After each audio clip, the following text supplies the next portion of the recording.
Assalamualaikum warahmatullahi wabarakatuh. Selamat pagi semuanya, salam kenal semuanya. Jadi di hari yang sangat cerah ini, aku dan beberapa narasumber kita yang keren-keren di sini akan membawakan sebuah podcast. Yang mana podcast ini pembahasannya seru banget, apalagi buat teman-teman Gen Z seperti saat ini ya. Jadi kita di sini akan membawakan sebuah podcast yang bertemakan LGBT. Sebelumnya, karena tak kenal maka tak sayang, sebelumnya perkenalkan narasumber kita, mungkin dari kakaknya di sana. Baik, perkenalkan nama saya Panji Nugraha, saya mantan Jenderal Kepolisian Indonesia. Oke, selanjutnya silakan. Saya Safonidia Rahayu, saya dari volunteer edukasi HIV. Saya Vinanda Iza Pribowo sebagai mahasiswa FIB Universitas Indonesia. Saya Angelina Dina Wulandari dari lulusan Prodi PAI. Saya Dina Zahra juga dari lulusan Prodi Agama Islam. Dan saya sebagai Master of Ceremony pada pagi hari ini, Aswin Ijat Haristama, sebagai mahasiswi Telkom University yang akan membawa podcast yang bertemakan LGBT kali ini. Oke, teman-teman semuanya, mungkin yang pertama aku akan tanya seputar LGBT ke Bapak sebagai mantan Jenderal Kepolisian ya Pak. Ini pasti sudah tidak asing lagi ya dengan kasus-kasus LGBT, apalagi di Indonesia ini kasus LGBT itu bukan lagi kasus yang jarang ditemukan ya Pak. Banyak sekali. Iya, apakah ada kasus LGBT di Indonesia yang mungkin udah mulai mendunia seperti itu Pak? Mungkin bisa dijelaskan. Siap. Dari pengalaman saya waktu saya masih menjabat di kepala kepolisian tersebut, ada sekitar 4 atau 5 kasus LGBT dari Indonesia yang sampai diliput oleh koran-koran atau berita di dunia. Pada tahun 2017 di bulan Mei sendiri tercatat ada 2 kasus LGBT besar. Yang pertama terjadi di Surabaya pada awal bulan Mei. Di situ ada pesta gay. Pesta gay tersebut diadakan di sebuah rumah. Tertangkap 14 lelaki yang terciduk sedang bermain seperti itu. Dan lebih parahnya lagi, waktu Dinas Kesehatan Surabaya memeriksa 14 orang tersebut, ditemukan 5 dari 14 orang tersebut mengidap HIV. Jadi mungkin LGBT itu juga penyumbang HIV sendiri ya di sini. Tentu. Kalau LGBT itu di Indonesia sendiri ada hukum yang menangani atau bagaimana Pak? Sebenarnya ada sih, tapi kasus tersebut bukan tentang pelecehan seksual tersebut, tetapi bila kasus LGBT tersebut disertai oleh kasus seperti perbuatan cabul, kekerasan, atau publikasi atau yang kita kenal sebagai pornografi. Peraturan tersebut dijelaskan pada pasal 414 ayat 1 Undang-Undang tahun 2023 dan ada juga dijelaskan di RUU KUHP yang bertujuan mengkriminalisasi homoseksual. Tetapi peraturan tersebut gagal disahkan pada tahun 2003 dan 2019 karena terdapat kericuan-kericuan oleh kaum LGBT tersebut. Jadi di Indonesia tersendiri gak ada larangan yang spesifik ya terhadap LGBT tersebut. Oke. Kalau menurut Bapak sendiri ya sebagai mantan Jenderal Kepolisian ini ya, tanggapan Bapak itu seperti apa sih Pak terhadap kasus-kasus LGBT yang semakin banyak ini di Indonesia? Ya, siap. Kalau dari pengetahuan saya sih, kasus LGBT tersebut bukan gangguan jiwa, melainkan dari kesadaran pribadi sendiri yang melenceng dari apa yang kita ketahui atau dari yang agama kita pelajari. Kalau dari agama kan kita harus terus memusnahkan, bahkan kita dihalalkan untuk membunuh kaum LGBT. Tapi menurut saya LGBT itu bukan sesuatu yang harus kita larang keras. Bukan saya setuju tentang kaum LGBT tersebut, tapi kita harus bisa tidak melibatkan kekerasan untuk mencegah LGBT tersebut. Tapi kalau menurut Bapak sendiri itu kaum LGBT itu layak ya mendapatkan kekerasan karena apa yang mereka sudah perbuat? Wow, tergantung dong. Kalau mereka berbuat pencabulan atau pornografi, mungkin bisa kita lakukan kekerasan. Tetapi mereka kan manusia, mereka masih harus mendapatkan hak-hak sebagai manusia dan harus kita kasih hidup sebagai manusia pada umumnya. Walaupun kita tahu di agama kita LGBT tersebut sangat dilarang. Iya, betul sekali. Oke, terima kasih Bapak. Mungkin itu ya penjelasan terkait dengan hukum-hukum di LGBT di Indonesia. Jadi seperti itu teman-teman semuanya ya. Jadi hukum-hukum pun sudah pihak berwajib itu juga sangat melarang adanya LGBT di Indonesia. Oke teman-teman semuanya, disclaimer dulu karena kalau podcast ini itu bertujuan untuk berdialog ya. Kita berdialog berdasarkan beberapa pandangan dari bidang-bidang tertentu dan di sini kita tidak untuk menghakimi ya. Jadi kita di sini berdialog saja seperti itu. Karena kita sudah membahas terkait juga hukum-hukum LGBT di Indonesia, mungkin kita akan berpindah haluan untuk membahas tentang LGBT di Indonesia dalam pandangan agama Islam dulu seperti itu ya. Mungkin bisa dijelaskan ya hubungan sesama jenis itu dilarang atau tidak dalam agama Islam sendiri? Ya, dalam ajaran Islam sendiri kan didasarkan pada ajaran Al-Quran dan hadis ya. Nah tadi kan Bapak juga sudah bilang kalau di dalam agama kan tidak boleh nih hubungan sesama jenis. Nah iya memang benar hubungan sesama jenis dilarang dalam Al-Quran karena hubungan sesama jenis ini dianggap melanggar syariat Islam. Ada salah satu kisah tentang kaum Nabi Lut yang tercantum pada surat Al-A'raf dan surat Hud.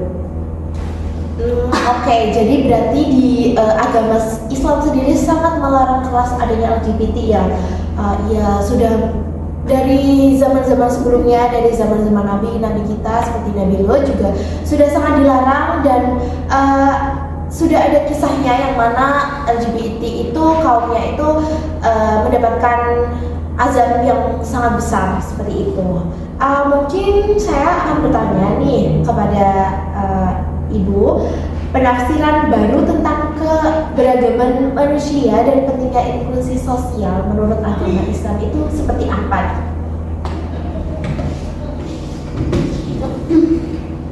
Ya, keberagaman manusia merupakan fakta alami yang mencakup perbedaan fisik, budaya, agama, etnis, gender, orientasi seksual, usia, hingga kemampuan fisik dan mental. Dalam penafsiran baru, keberagaman manusia dipandang bukan hanya sebagai sesuatu yang harus diterima, tetapi sebagai aset kolektif yang dapat memperkaya kehidupan sosial, budaya, dan ekonomi. Pemahaman ini menekankan bahwa keberagaman bukanlah hambatan, melainkan fondasi untuk membangun masyarakat yang lebih kuat dan inovatif. Oke, jadi terima kasih sekali ya Ibu telah menjelaskan terkait dengan agama Islam yang sangat sekali melarang adanya kaum LGBT. Jadi LGBT itu sebenarnya sudah ada dari dulu ya, dan juga sudah diceritakan dalam kisah Nabi Lut yang mana kaum-kaum tersebut itu mendapatkan azab yang sangat luar biasa dari Allah Subhanahu wa Ta'ala. Jadi mungkin selanjutnya kita akan tanya ke Kak Vina, ini sebagai mahasiswa UI, wah keren sekali nih Kak Vina nih. Jadi di sini aku mau tanya nih Kak, kalau soal perkembangan LGBT ya di Indonesia itu gimana sih pandangan agama terhadap mereka itu sebagai pelaku LGBT itu? Tadi sebelumnya kan sudah dijelasin ya sama Ibu Adinda dan Ibu Dea. Sebenarnya dalam agama kita kan dilarang tuh LGBT karena bertentangan dengan syariat Islam. Terus juga tadi udah dijelaskan nih, seperti contohnya kaum Lut itu dianggap sebagai contoh yang dilarang oleh agama. Terus sebenarnya tuh di negara kita sendiri punya budaya lokal dan dengan konsep yang LGBT seperti ini. Misalnya tuh di Warok di Jawa atau Bisu di Bugis. sebenarnya budaya lokal ini udah ada dari dulu, tapi ya dalam perspektif agama kita memang dilarang dan tidak dianjurkan untuk dilakukan atau ditiru gitu. Karena kita kan manusia diciptakan dengan fitrah, itu kecenderungan pada pasangan lawan jenis.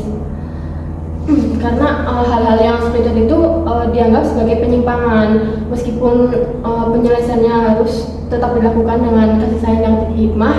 Seperti yang dijelaskan oleh Bapak Panji tadi, untuk mengatasinya tuh nggak boleh pakai kekerasan itu. Oke, jadi aku setuju banget karena kita tuh sebagai manusia sebenarnya sudah diciptakan oleh Tuhan Yang Maha Esa itu sudah dengan berpasang-pasangan ya. Jadi sebaiknya kita menjauhi perbuatan seperti itu. Oh iya Kak, mungkin aku mau tanya lagi nih, bagaimana sih cara kita menyikapi perkembangan LGBT ini? Oke, jadi tadi kan Bapak Jenderal sudah menjelaskan ya kalau misalnya sebenarnya LGBT itu nggak perlu diselesaikan dengan cara kekerasan kan. Terus kita juga tetap harus menghormati mereka sebagai manusia. Terus agama memang melarang untuk manusia melakukan hubungan sesama jenis. Tapi Allah juga selalu dalam agama kita tuh diajarkan untuk saling menyayangi dan mengasihi sesama manusia. Oke. Cara menyikapinya itu kita kan perlu memahami ya bahwa menghadapi LGBT kan pasti menghadapi banyak tantangan seperti diskriminasi gitu kan di lingkungan sosial. Terus kita sebagai orang yang beragama, khususnya beragama Islam, tugas kita ya cukup mengingatkan saja.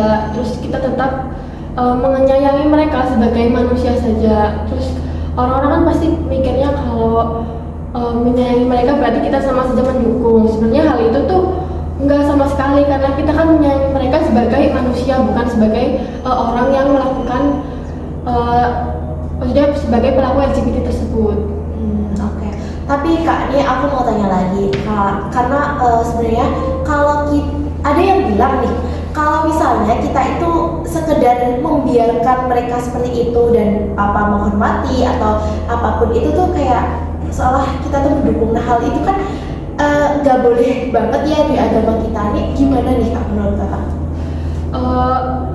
Ya karena kita kan sebagai manusia itu sebenarnya tidak boleh membenci sesama manusia ya. Jadi ya tugas kita kalau misalnya kita menganggap bahwa kalau kita menyayangi mereka berarti kita mendukung, ya cukup kita diamkan saja, jangan ikutan membenci, karena di dalam agama kita sendiri kan tidak diajarkan untuk saling membenci manusia seperti itu. Oke, terima kasih Kak Vina untuk pandangannya yang luar biasa sekali sebagai anak muda, sebagai mahasiswa juga seperti itu ya. Oke, mungkin setelah dari Kak Vina kita mau lanjut nih ke Kak Safa. Halo Kak Safa. Jadi Kak Safa ini adalah seorang volunteer dari HIV yang mana setahu aku ya Kak, kalau LGBT itu adalah salah satu penyumbang penyakit HIV yang banyak ya di Indonesia ya, seperti itu. Jadi mungkin bisa Kak Safa pandangannya dari semua apa yang udah pendapat dari sisi agama, hukum, dan juga dari sisi sosial. Nah itu mungkin bisa ditanyakan ke Kakak sebagai volunteer juga, seperti apa sih pandangan Kakak terhadap kasus ini? Ya, baik. Sebagai umat beragama dan masyarakat yang menjunjung nilai moral, penting bagi kita untuk menentang perilaku LGBT tersebut dengan tetap mengedepankan kasih sayang dan kebijaksanaan. Nah, penentangan ini didasarkan pada keyakinan bahwa LGBT tersebut itu bertentangan dengan fitrah manusia, norma sosial, dan ajaran agama, termasuk Islam yang secara tegas melarang perilaku tersebut yang telah disebutkan pada surat Al-A'raf ayat 80-84 dan surat Hud ayat 82. Namun penentangan ini harus dilakukan dengan cara yang santun, edukatif, dan tidak menyebarkan kebencian. Kita perlu berperan dalam membangun lingkungan yang mendukung pemahaman nilai-nilai moral dan memberikan bimbingan pada individu yang terjerumus dalam perilaku tersebut agar mereka dapat kembali kepada jalan yang lebih baik sesuai dengan nilai agama dan budaya. Oke, terima kasih ya Kak atas pandangannya. Jadi kita itu harus tetap menolak adanya LGBT apalagi di Indonesia yang mana sangat banyak sekali keragaman agama kita yang sangat menolak adanya kasus LGBT. Namun kita juga tidak boleh menghakimi sendiri dan kita harus bisa untuk memberikan kebaikan juga ke mereka, tetapi harus tetap untuk menolak hal tersebut. Oke, jadi mungkin itu dari podcast kami semua nih teman-teman semua. Gak terasa karena kita udah 30 menitan menemani teman-teman semuanya membahas tentang LGBT. Jadi kita di sini itu bukan untuk menghakimi ya teman-teman semuanya, tapi di sini kita ngobrol-ngobrol aja dari berbagai pandangan yang mana bisa menambah pengetahuan kita juga teman-teman semuanya, juga semoga juga bisa bermanfaat buat teman-teman semuanya seperti itu.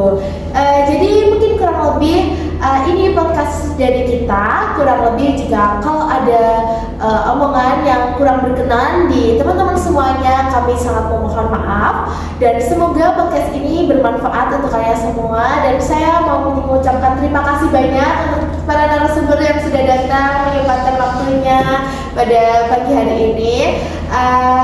Itu cukup saja, itu saja yang kami sampaikan. Akhir salam, wassalamualaikum warahmatullahi wabarakatuh.